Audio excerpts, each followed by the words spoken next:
This isn't a depth signing. This isn't a rotational experiment. This is a calculated, high-impact move that could fundamentally reshape the identity of the San Francisco 49ers defense.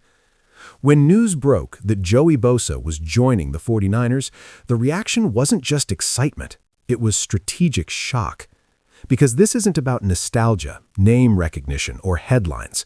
It's about pressure rates, edge containment, third down efficiency, and the brutal math of collapsing pockets in January football. If this move hits the way it's designed to, the defensive front in San Francisco just went from dangerous to structurally suffocating, and the rest of the NFC needs to adjust immediately. Now let's break this down with precision instead of hype. Joey Bosa isn't just a recognizable edge rusher. He's a technically refined pass rush tactician with elite hand usage, leverage discipline, and situational awareness. When healthy, his win rate off the edge consistently forces quarterbacks to accelerate their internal clock. That's not about sacks alone. It's about disruption geometry, forcing throws off platform, collapsing launch points, and eliminating comfort in play-action sets. The 49ers' defensive structure thrives when quarterbacks can't step cleanly into intermediate throws. That's where this move becomes tactical rather than emotional. Pairing Bosa with the existing pass rush infrastructure changes blocking math instantly. Offensive coordinators can no longer slide protection predictably to one dominant side. Chip responsibility expands. Tight ends stay home more often. Running backs become pass protection liabilities instead of checkdown outlets. That ripple effect alters route distribution before the snap even happens. The value of a premium edge isn't just pressure, it's constriction. And constriction wins postseason games. Under defensive leadership, the 49ers have consistently built around front seven physicality, gap integrity, and pursuit discipline. But last season exposed moments where elite quarterbacks manipulated extended plays outside the structure. Adding Bosa directly addresses that vulnerability. His edge setting in early downs tightens outside zone lanes. His motor in second effort situations reduces scramble escape windows. And in obvious passing downs, his inside countermove forces guards into uncomfortable footwork patterns when stunts are executed. This is where coaching synergy matters. Kyle Shanahan doesn't build teams based solely on star accumulation. He builds complementary ecosystems. For Bosa to maximize impact, rotation management must be disciplined. Snap distribution matters. Overextension invites durability risk, and Bosa's injury history cannot be ignored. That's the analytical counterpoint. Elite production when available, yes. Availability consistency? Question mark. But the 49ers aren't betting on 1,000 snaps. They're betting on peak snaps in high-leverage moments. That distinction is critical. The deeper layer of this move is psychological. Offensive lines prepare differently when facing a known technician. Film study shifts. Protection meetings intensify. The mental tax increases. That strain accumulates across 4 quarters. By the time the fourth quarter hits, small technique breakdowns turn into drive-killing pressures. This is championship calculus, not September box score inflation. Let's examine fit within the broader defensive architecture. The 49ers rely heavily on front four pressure to keep coverage shells flexible. When edge pressure arrives without blitz commitment, linebackers can remain in zone landmarks rather than vacating windows. That reduces exposure against elite route combinations.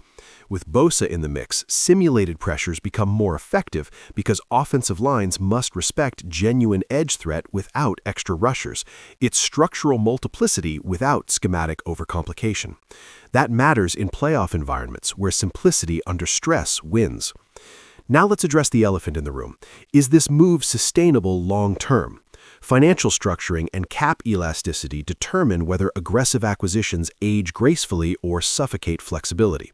The 49ers front office, led by John Lynch, has historically balanced boldness with cap foresight.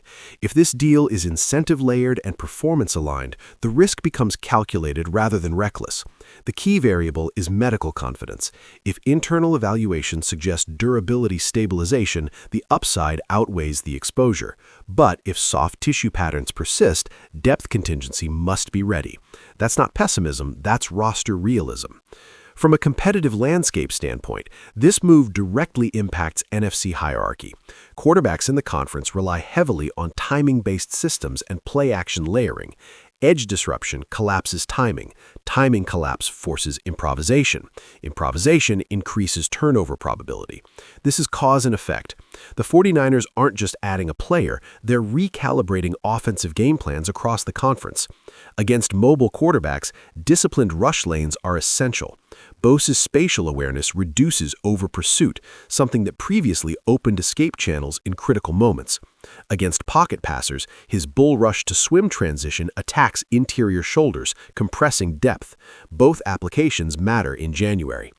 Let's also evaluate situational football impact. Third and long conversion rates hinge on initial disruption within 2.5 seconds. Bosa's first step explosiveness frequently wins that window. Even when not finishing sacks, he forces hot reads and check-down throws short of the sticks. That's hidden value. Hidden value compounds across a season. In red zone defense, edge containment prevents rollout extensions that stress man coverage. Field compression amplifies edge impact because quarterbacks have reduced vertical escape lanes. That's situational synergy.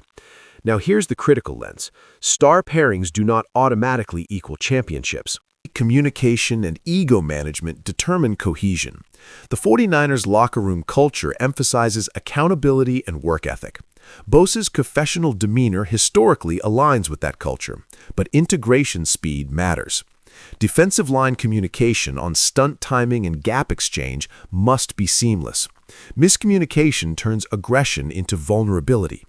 Expect early emphasis in training camp on coordinated rush patterns rather than freelance hero plays. Discipline over spectacle. That's the formula. There's also a narrative angle that cannot be ignored. Sibling rivalry energy across the league adds psychological fuel. But narrative is secondary. Production is primary. What ultimately defines this move is whether pressure translates into turnover creation and game-closing stops. The 49ers have been within reach of ultimate success. The margin separating elite contender from champion often lies in a single defensive series, a single forced fumble, a single third-down hurry. If Joey Bosa supplies even 2 or 3 additional game-altering moments across a postseason run, the move justifies itself entirely. From a film perspective, watch for how offensive tackles adjust their vertical sets against him. If they overset to counter speed, his inside counter becomes lethal. If they sit heavy inside, his outside dip and rip regains leverage. That technical versatility prevents predictability, and unpredictability under pressure is suffocating. The move also influences depth rotation. Younger edge rushers benefit from reduced double-team frequency. Interior linemen face fewer slide protections. The collective efficiency rises. This is multiplicative impact.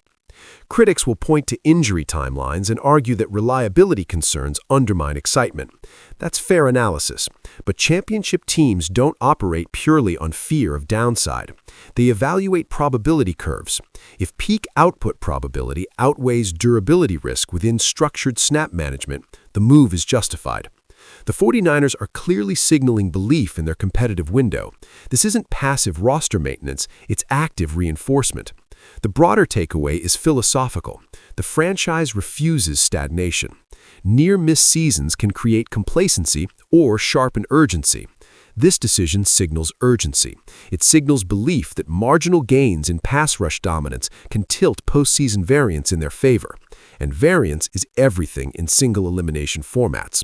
If Joey Bosa performs at even 85% of peak efficiency across critical games, the defensive front becomes exponentially harder to neutralize. Quarterbacks lose rhythm, coordinators lose comfort, drives lose sustainability. That's how championships are won, not through constant highlight plays, but through accumulated disruption that suffocates opportunity. The 49ers didn't just add a name, they added calculated volatility to opposing offensive structures. And if this integration unfolds with discipline, conditioning precision, and schematic clarity, this defensive front could define the NFC narrative next season. The move isn't about September headlines, it's about January consequences. And if the pressure arrives when it matters most, this will be remembered not as a splash signing, but as the pivot point that turned elite into inevitable.